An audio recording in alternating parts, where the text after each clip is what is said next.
Assalamualaikum warahmatullahi wabarakatuh.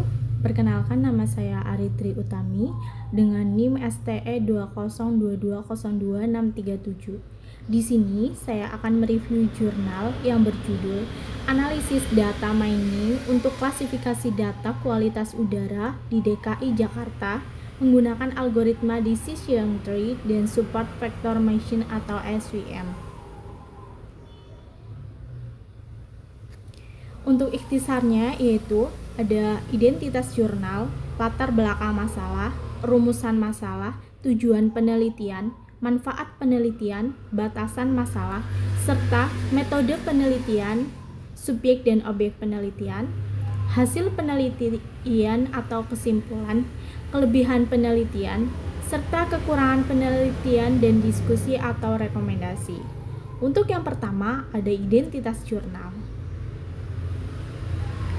Jurnal ini ditulis oleh Adinda Inesang, Edi Sutoyo, dan Irfan Darmawan. Nama jurnalnya yaitu A Proceeding of Engineering, bervolume 8, kemudian berada di nomor 5, serta halamannya 8.954 sampai 8.963. Jurnal ini ditulis pada tahun 2021. Untuk sumbernya, saya ambil dari Google Scholar. Selanjutnya, ada latar belakang masalah. Latar belakang masalah yang pertama, pertumbuhan cepat kota besar seperti Jakarta menimbulkan masalah polusi udara. Pertumbuhan kota meningkat, maka akan meningkatkan kendaraan bermotor sehingga meningkatkan polusi udara. Yang kedua, Jakarta menurut AQAir 2020 tergolong kualitas udara tidak sehat. Yang ketiga, Dinas Lingkungan Hidup butuh alat bantu berbasis teknologi untuk mengolah data ISPU atau Indeks Standar Pencemaran Udara dan melakukan klasifikasi cepat. Kualitas udara diukur dengan parameter ISPU, yaitu PM10, SO2, CO, O3, dan NO2. Dalam pengklasifikasian ini menggunakan data mining untuk menjadi solusinya. Selanjutnya ada rumusan masalah. Bagaimana membangun model klasifikasi data kualitas udara di DKI Jakarta dengan algoritma Decision Tree dan Support Vector Machine atau SVM dan membandingkan performa keduanya.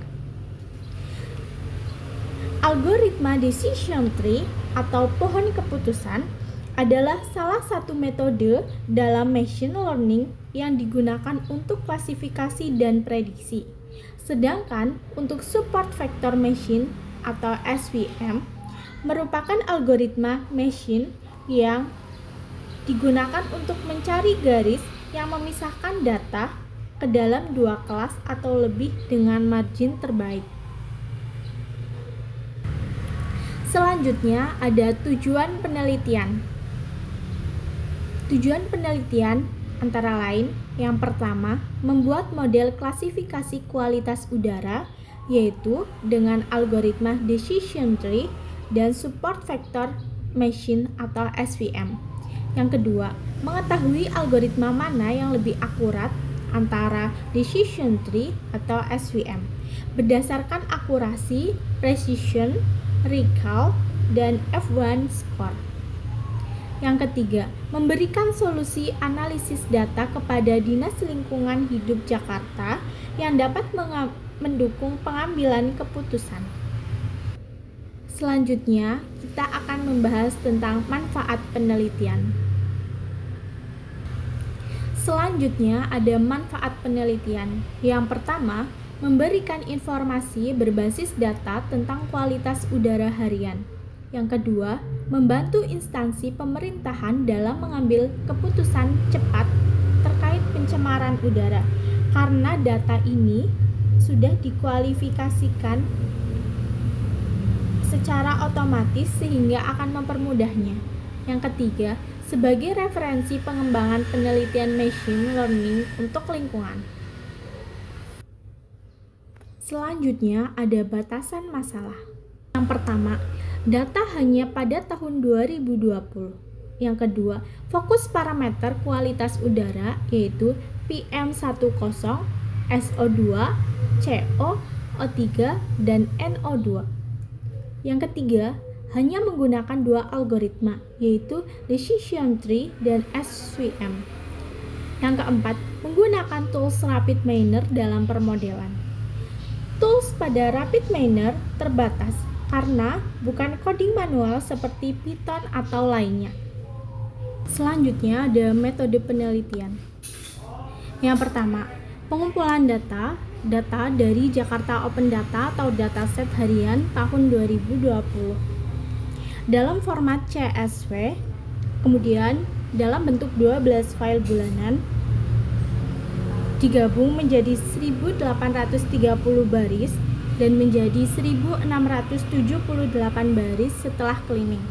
Yang kedua ada preprocessing, yaitu penggabungan data bulanan, pembersihan data kosong atau error, serta menyeleksi atribut IPM10, SO2, CO, O3, NO3, dan kategori. Yang ketiga ada tools RapidMiner untuk klasifikasi. Dengan rasio data training atau testing yang diuji 60:40, 70:30, 80:20, dan 90:10. Yang keempat ada evaluasi menggunakan confusion metric dengan nilai precision, recall, F1 measure, dan akurasi. Selanjutnya ada subjek dan objek penelitian. Yang pertama, subjek. Data kualitas udara harian di DKI Jakarta dari Indeks Standar Pencemaran Udara atau ISPU. Yang kedua, ada objek. Metode klasifikasi menggunakan algoritma decision tree dan support vector machine atau SVM. Selanjutnya, ada hasil penelitian atau kesimpulan. Hasil penelitian atau kesimpulan yang pertama, decision tree unggul dibanding SVM.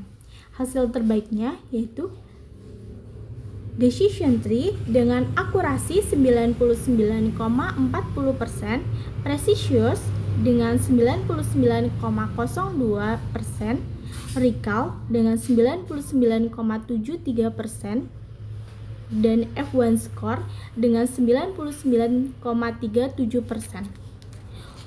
Untuk hasil dari support vector machine atau SVM yaitu dengan akurasi 94,93%,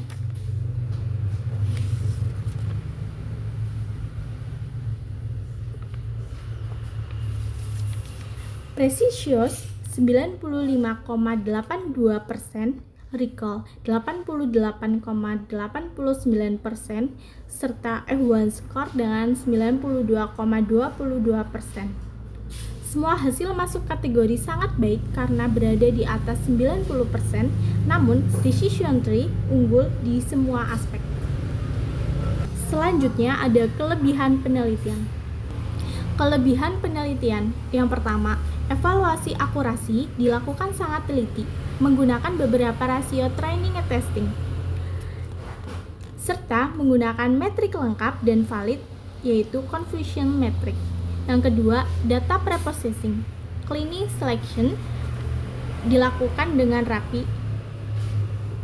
Yang ketiga, fokus pada kebutuhan nyata atau monitoring udara DKI Jakarta. Selanjutnya ada kekurangan penelitian. Kekurangan penelitian yang pertama, data hanya dari 1 tahun atau kurang representatif untuk variasi jangka panjang, yaitu hanya menggunakan data 1 tahun di tahun 2020. Yang kedua, tidak mempertimbangkan pengaruh faktor eksternal seperti musim hujan atau kering, karena hanya fokus pada data kualitas udara dan parameternya. Yang ketiga, hanya membandingkan dua algoritma saja tanpa mencoba metode ensemble atau deep learning. Yang terakhir ada diskusi atau rekomendasi. Yang pertama, disarankan menggunakan dataset multitahun untuk penelitian lanjutan. Misalnya, menggunakan dataset dari beberapa tahun, misalnya dari tahun 2018 sampai tahun 2020, sehingga akan menghasilkan pola yang lebih banyak dan lebih akurat, serta berguna sebagai keputusan jangka panjang. Yang kedua, bisa mencoba metode lain seperti random forest, XGBoost, atau neural network.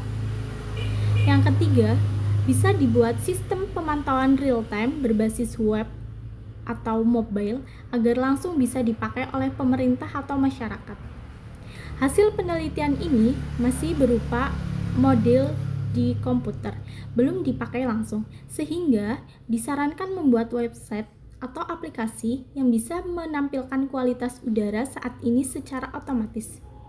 Mengirim peringatan jika udara sudah masuk kategori tidak sehat, serta dapat membantu masyarakat dan pemerintah mengambil tindakan cepat. Terima kasih untuk review jurnal ini. Saya mohon maaf bila banyak salah kata. Wassalamualaikum warahmatullahi wabarakatuh.